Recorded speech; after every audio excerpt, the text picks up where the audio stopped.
The snow fell in thick, silent waves over Toronto, turning the city into a blur of white and gray.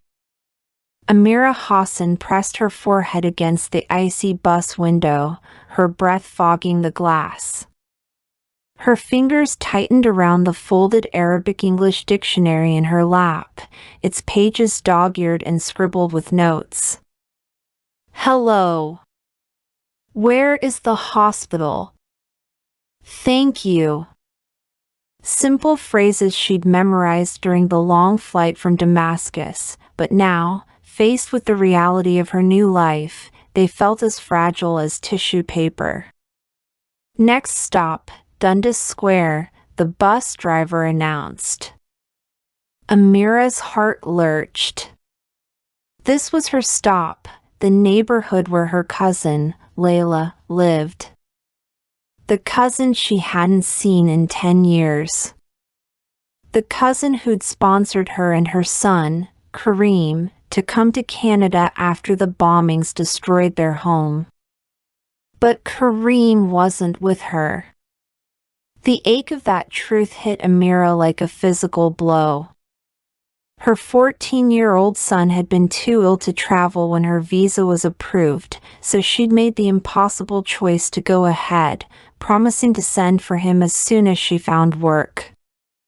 Now, 6 weeks later, guilt gnawed at her every time she heard his voice on the phone, strained and hopeful. "Mama, when can I come?" The bus doors hissed open. Amira stood, adjusting her hijab and slinging her worn duffel bag over her shoulder. She stepped into the biting cold, her boots crunching on the snow. Around her, people hurried past in puffy coats, their laughter and conversation swirling in a language she barely understood. "I was a teacher in Syria," she reminded herself, blinking back tears. "I taught literature. I can learn this." Chapter 1: The First Words. Layla's apartment was small but warm, smelling of cardamom and the lentil soup simmering on the stove. "You'll start English classes next week," Layla said, handing Amira a flyer for the Maplewood Community Center. "They're free for newcomers. The teacher's name is Mr. Thompson." Amira stared at the words on the flyer, * beginner English, Tuesday/Thursday 10 a.m. * She nodded, though her stomach churned. In Syria, she'd been confident, articulate. Here, she felt like a child, fumbling to ask for directions to the bathroom. The first class was a disaster. Mr. Thompson, a silver-haired man with a booming voice, wrote verb to be on the whiteboard and launched into a lecture. Amira clutched her notebook, scrambling to translate his rapid English. The other students, a young Chinese woman, an elderly Ukrainian man, and a cheerful Brazilian named Paulo, seemed equally lost. "Amira, give us a sentence using I am," Mr. Thompson said suddenly. She froze. "I am tired," she whispered, flushing as the class chuckled. "Good. But louder next time," Mr. Thompson said, smiling. "English needs courage, eh?" After class, Paulo approached her. "Hey, you want to, practice?" he asked, miming a conversation. Amira hesitated, then nodded.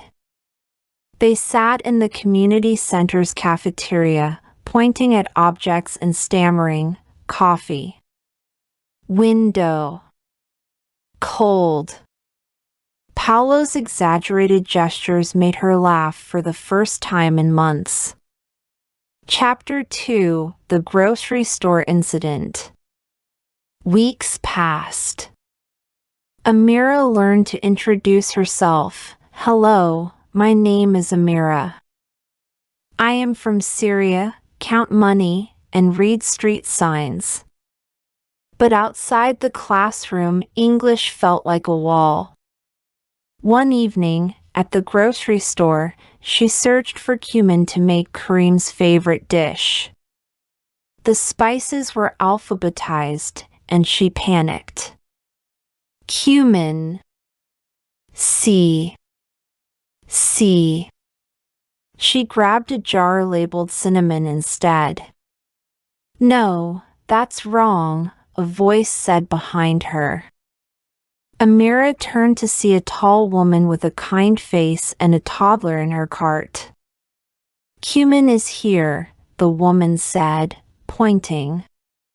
You were close. Thank you, Amira stammered. I'm Maggie, the woman said. Need help with anything else? Amira shook her head, but Maggie followed her through the aisles anyway, naming items in English: eggplant, rice, yogurt. By the checkout, Amira's cheeks hurt from smiling. You're doing great, Maggie said, waving goodbye. See you around. Amira walked home in the dark, repeating the new words. For the first time, English didn't feel like an enemy. Chapter 3: The Letter. One afternoon, Layla handed Amira an envelope. From the immigration office. It's about Kareem. Amira's hands shook as she read the letter. They needed more documents, proof of income, a rental agreement, to process Kareem's visa. If not submitted within 60 days, the application will be denied. How? Amira whispered. She worked part-time cleaning offices, but it wasn't enough. Layla's apartment was too small for another person. That night, Amira sat at the kitchen table, tears splashing onto the dictionary. Failure. Useless. Alone. The words pulsed in her mind. Then, she remembered Paulo's advice: when stuck, use small words. Small words are strong. She wiped her eyes and began writing. Chapter 4: The Speech. At the next English class, Mr. Thompson assigned a presentation. Talk about something important to you, he said. Amira's pulse raced. But she thought of Kareem and the letter and the courage English demanded. On Thursday, she stood before the class, her notes trembling in her hands. My name is Amira, she began slowly. I am from Syria. I have a son. His name is Kareem. He is smart. He loves football.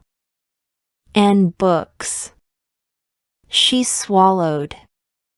In Syria, I was teacher. Now, I clean. But I need better job. To bring Kareem here. Paulo nodded encouragingly. The Ukrainian man, Ivan, wiped his eyes. English is hard. But I learn. For Kareem. Her voice steadied. In Quran, Allah says, with hardship comes ease. I believe this. I must believe. The room burst into applause. Mr. Thompson grinned. Amira, that was excellent. After class, Maggie, the grocery store woman, appeared in the doorway. "I volunteer here sometimes," she said. "I couldn't help overhearing your speech. My friend owns a cafe downtown. She's hiring a part-time server. Interested?" Chapter 5: The New Dawn. The cafe job changed everything. Amira's coworkers taught her phrases like "What can I get you?" and "Have a nice day." Regular customers, charmed by her determination, patiently repeated orders. With each interaction, her confidence grew. Months later, when Kareem finally arrived at Pearson Airport, Amira greeted him in English, "Welcome to Canada, Habibi." He hugged her fiercely. "You sound like a local, Mama." That spring, Amira stood in the community center again, not as a student, but as a volunteer, helping newcomers fill out forms and practice English. "How did you learn so fast?" a shy Eritrean woman asked her. Amira smiled. "One word at a time." At Kareem's high school graduation, Amira watched him stride across the stage, his Honor Society sash gleaming. Afterward, he handed her a folded paper. "I wrote this for you," he said.